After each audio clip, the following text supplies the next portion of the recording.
Halo, selamat pagi. Saya Marit Nenggolan. Terima kasih telah bergabung dengan video hari ini. Video hari ini membahas mengenai what is composite material, ya. Jadi, apa sih material komposit itu? Kita akan bahas di sini dan juga termasuk aplikasi yang digunakan, ya. Jadi, komposit itu biasanya digunakan di produk seperti apa saja dan kenapa digunakan. Kita akan bahas sekarang. Jadi, berdasarkan gambar dari halaman depan ini, cover ini, ya, penggunaan komposit yang paling terkenal gitu ya, yang pertama kali paling terkenal adalah digunakan pada pesawat Voyager ya. Pada pesawat ini semua bahannya menggunakan komposit untuk pertama kali di dunia ya. Dan pesawat ini juga bisa mengelilingi dunia ya, penuh dari tempat awal terbang sampai kembali lagi itu tanpa mengisi bahan bakar. Nah, jadi fenomenal sekali ya.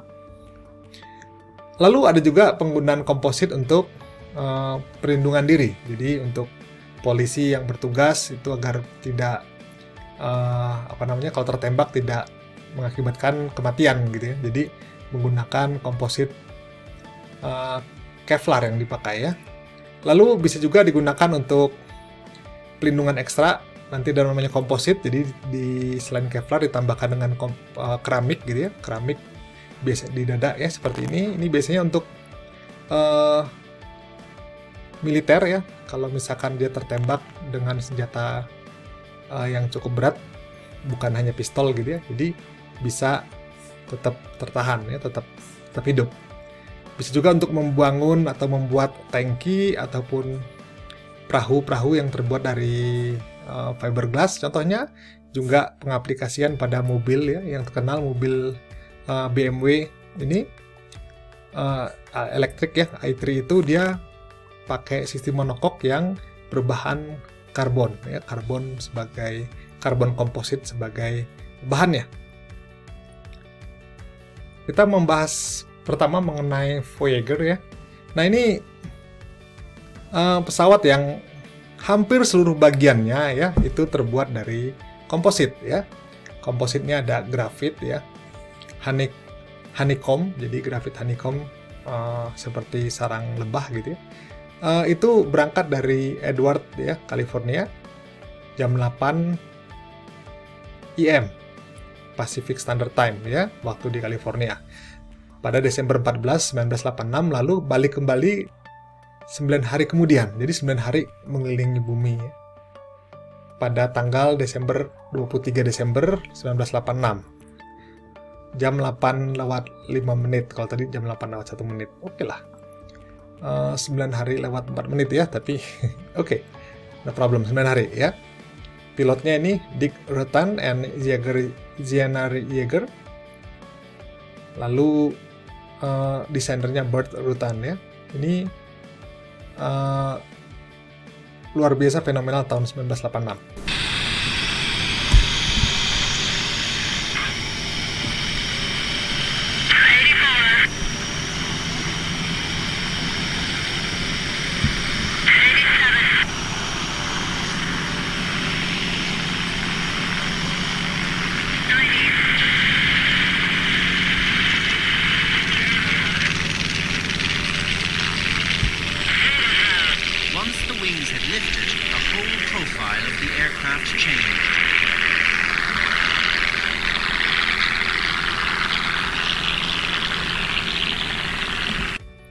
Jadi pesawat pertama yang bisa keliling dunia tanpa mengisi bahan bakar ya.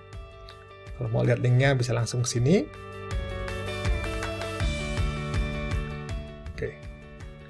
Nah, produk apa lagi yang menggunakan komposit sebagai bahan utamanya? Kita akan bahas di sini ya. Pertama, ingat ya, kita punya atlet yang terkenal di sini. Atletnya adalah The Minion ya. The Minion ini luar biasa jago ya. Dia pernah menjuarai bulu tangkis ganda hampir di semua kejuaraan di dunia ini ya. Nah, di sini dia menggunakan raket badminton jenis Astrox 88S ini dari Yonex ya. Sebenarnya sudah ada yang terbaru 99 ya. Tapi saat itu dia menggunakan Astrox 88S. Nah, ini bahannya apa? Bahannya adalah grafit ya, grafit. Jadi komposit, jenis grafit. Apalagi ya, ini evolusi penggunaan raket tenis dari awalnya pakai kayu gitu ya, terus berubah ya, rotan, wood, macam-macam, baja, steel ya, lalu ada aluminium, bahkan sampai terakhirnya pakai grafit ya, udah komposit. Lalu ada juga lagi sepeda yang sekarang sudah pakai komposit. Contohnya produk dalam negeri ada namanya Polygon jenis Helios ya, LT8 disc. ACX lightweight carbon frame, jadi framenya pakai karbon. Lalu forknya juga pakai karbon. Luar biasa ya, enteng sekali. Lalu ada juga surfboard, ini juga bisa pakai komposit. Nah, sekarang pakai komposit ya sekarang ya. Pertama dia pakai expanded polystyrene, bulknya itu, lalu dibentuk, lalu dikasih fiberglass untuk memperkuatnya ya. Fiberglass dengan resin, lalu dikasih epoksi sentuhan terakhirnya. Gitu ya. Nah, bagaimana dengan lompat galah ya? Lompat galah juga menggunakan teknologi komposit. Kalau kita start dari 1980 sampai 1852 gini ya, 1840 1852 itu lompatan tuh sekitar 10 feet lebih dikit ya. Lalu ini masih pakai wood ya. Lalu naik rekor dunia, lalu berubah tahun 1888 menjadi menggunakan bambu. Naiknya lebih cepat sedikit ya daripada sebelumnya. Naik. Lalu dari bambu logam sempat ya, di sini pakai aluminium, metal. Lalu nggak lama langsung lompat ke pakai fiberglass ya. Lihat, dengan adanya teknologi baru terbentuklah rekor baru ya. Bayangin pertama itu sekitar 10 feetan, sekarang sudah sampai 20 feet lebih. Bayangin, 2 kali lipat ya. Jadi semenjak dikenalkan menggunakan fiberglass 1960, itu ada lompatan teknologi, ada lompatan rekor dunia dalam lompat galah ya. Kalau mau lebih lanjut bisa lihat sini data-datanya, data-data hasil penelitiannya di University Oregon ya. Lalu produk apa lagi? Lihat, ini tadi kita bahas mengenai olahraga, sekarang mengenai militer ya. Militer, lihat helm zaman sekarang itu pakainya komposit, bukan pakai baja. Zaman dulu helm berbentuk baja. Tapi karena dulu pengalaman di Perang Dunia Kedua ya, itu baja itu nggak cocok dengan manusia. Kenapa? Oke, memang dia kuat gitu ya. Baja ditembak bisa mantul, apalagi bentuknya yang membuat peluru itu membelok gitu ya. Tapi kalau lagi panas hari gitu ya, panas hari kalau di Indonesia mungkin 30-an sampai kalau di padang gurun yang 40-an, 50-an, 60-an, wah itu banyak kepala akhirnya yang kepanasan, orang nggak pakai gitu ya. Lalu yang masih pakai bertahan kepalanya banyak botak karena terbakar. Sehingga udah nggak dipakai lagi teknologi menggunakan baja ya. Selain itu berat. Nah, orang lalu menggunakan teknologi komposit seperti gambar di sini. Lihat, tertembak tapi masih kuat ya. Lalu teknologi ini ya sebenarnya sudah dilakukan orang. Teknologi pelindungan diri anti peluru ya, serat Kevlar. Dulu pakainya sutra silk ya, lalu menjadi Kevlar. Ini adalah orang yang memperkenalkan ya teknologi itu di keliling-keliling di Amerika, di Eropa. Dia bahkan sudah pernah ditembak sampai 4.000 kali ya selama dia istilahnya jualan produk dia. Lalu jadilah bulletproof seperti sekarang. Kalau kita lihat di kalau ada demonstrasi atau apa, atau kasus ada pasukan terkenal kita yaitu Detasemen 88 tuh pakai semua ya, full protection. Nah, ini yang upgrade-nya dimasukkan, di-insert keramik ya, jadi dia lebih kuat. Lalu penggunaan di militer itu juga penggunaan di pesawat tempur ya. Pesawat tempur itu sangat masif sekali penggunaan komposit ya. Kalau kita lihat ada penggunaan fiberglass, lalu ada honeycomb, ini dan other itu besar ya, jadi sekitar 30% ya, lebih sedikit ya. Ini pesawat tempur terbaru ya, F-35 ini. Nah, kalau penggunaan di dunia penerbangan sipil ya, ini ada pesawat namanya Boeing 787 made in US ya. Itu sudah menggunakan komposit 50% dari pesawat itu semua ya. Jadi 50% komposit, 20% aluminium, titanium 15%, lalu kemudian baja cuma 10% dan lain-lain 5%. Nah, ini penggunaan komposit yang luar biasa improve ya. Sebelumnya Boeing 777 itu hanya 11% ya. Sekarang 787 50%. Nah, ini beberapa contoh dari penggunaan atau aplikasi komposit pada kehidupan sehari-hari. Nah, ini di mana gitu ya? Di pesawat terbang itu ada di bagian sayap. Contohnya ini lihat ini. Ini adalah honeycomb ya, sandwich panel, bisa membentuk bagian-bagian dari sayap ya, bagian kulitnya. Gitu juga ini. Ya, bisa kita lihat spoiler ya, sandwich panel. Lalu aileron juga sandwich panel, aileron tap sandwich panel, trailing edge sandwich panel. Jadi penggunaan sangat intensif ya. Sandwich panel jenisnya apa? Kalau dulu kebanyakan pakai aluminium, kalau sekarang sudah enggak, sudah macam-macam ya. Contohnya yang terbaru ada Nomex, Kevlar, dan carbon fiber gitu dalam hal pembuatan bahan pesawat terbang. Lalu di kehidupan sehari-hari bagaimana? Nah, di tahun 1992 ya, 90-an lebih tepatnya, ada mobil namanya XGR-15 ya. Ini sasis dan bodinya itu terbuat dari carbon fiber ya, serta Kevlar. Ini mobil pertama yang pakai teknologi komposit ya. Lalu diikuti oleh McLaren F1 tahun 92. Lalu yang terbaru ya, kalau kita ikutin berita terbaru November 2013 lalu, itu BMW atau BMW kalau orang Indonesia bilang atau orang bule bilang ya, menerapkan salah satu jenis BMW-nya monocoque ya, BMW i3 itu menggunakan carbon fiber. Jadi dia bodinya itu bukan pakai baja, mobil biasanya itu pakai baja ya untuk melindungi penumpangnya. Nah, itu dia pakai carbon fiber ya. Ini mobilnya nih. Kalau mau baca tinggal ke Bloomberg ya, bloomberg.com. Lalu penggunaannya bisa juga pakai untuk yang sederhana, ini kapal kalau mau buat perahu ya.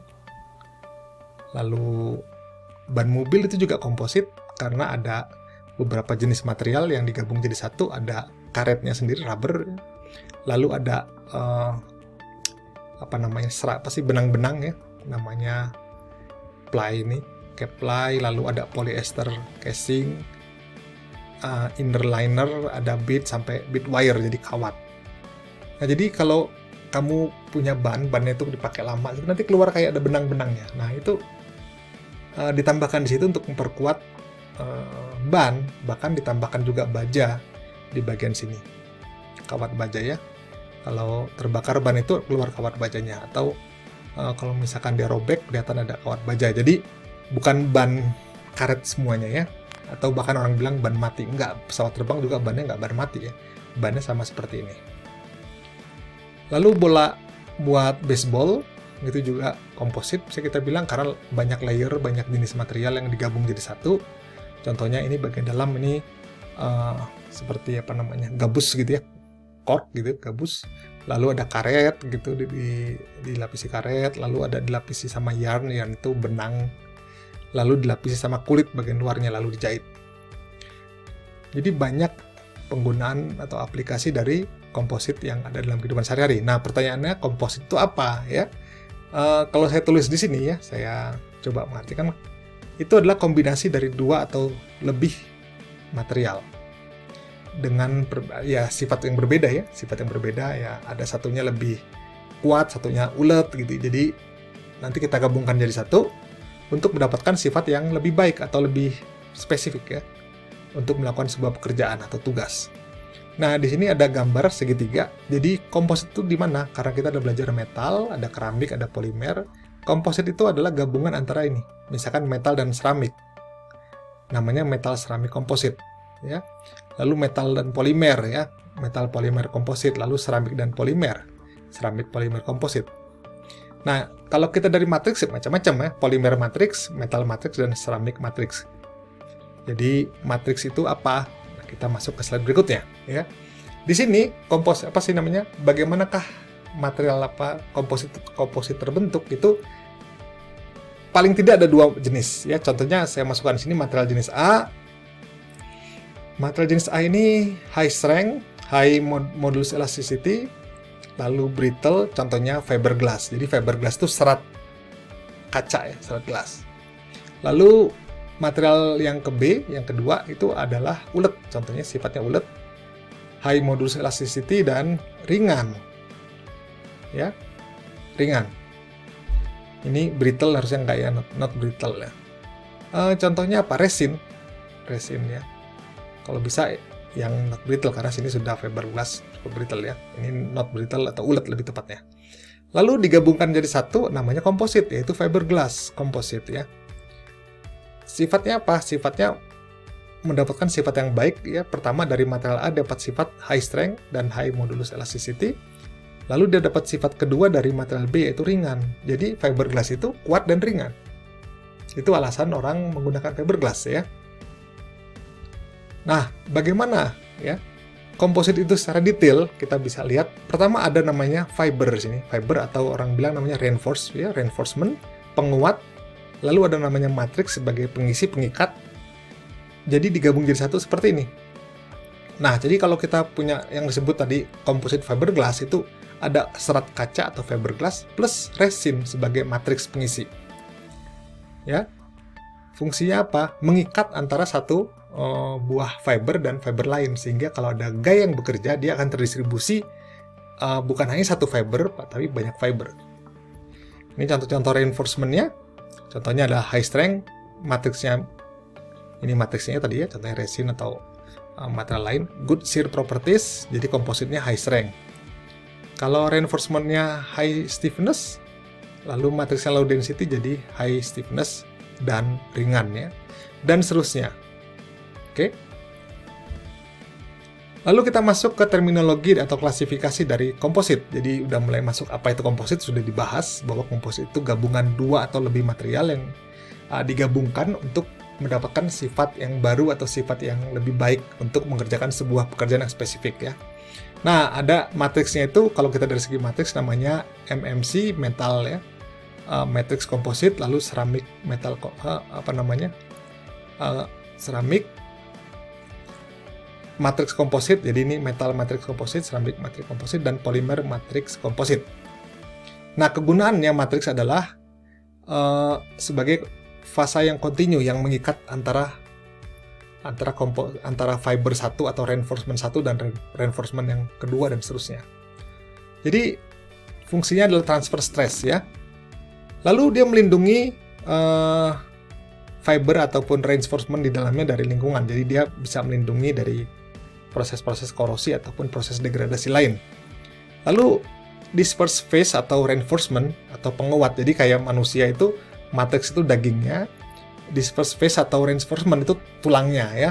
Jadi bisa kuat itu orang bisa angkat besi, bisa tertambang dan lain-lain karena ada gabungan antara tulang dan daging ya, daging termasuk otot. Nah, ini fase terdispersi, contohnya ini serat-serat ini, itu disebut fase terdispersi. Ini fungsinya adalah memperkuat gitu ya, memperkuat. Jadi kalau matriks ada bahannya resin, nah itu nggak kuat ya. Kalau mau diperkuat ya pakai serat ya, serat fiberglass. Lalu ada di sini ada sama ya MMC tadi, CMC sama PMC. Klasifikasi dari disperse phase itu ada partikel, artinya butir-butir gitu ya, kecil bisa gede-gede tapi dia berbentuk butiran. Lalu serat atau fiber, lalu secara struktur. Jadi kita perbaiki dia sifatnya secara struktur. Bagaimana detailnya masuk ke topik ini ya. Nah, ini contohnya, ini ada namanya matriks yang warna ini, apa namanya ini, agak biru ini ya. Lalu ada namanya serat ini atau fase terdispersi, bisa serat atau partikel ataupun nanti kita masuk ke structure, tapi bisa serat atau partikel.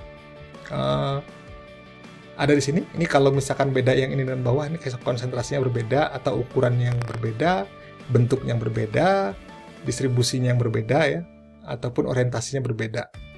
Nah, jadi prinsipnya selalu ada yang menjadi bagian yang memperkuat yang disebut sebagai reinforcement ataupun disperse phase. Lalu satu lagi ada yang mengikatnya yaitu matriks ya. Jadi itu prinsip utama dari komposit. Nah, kalau klasifikasinya ada banyak nih ya. Komposit ada yang pertama particle reinforced, jadi dia based on particle penguatnya, lalu ada yang fiber reinforced dan structural serta nano.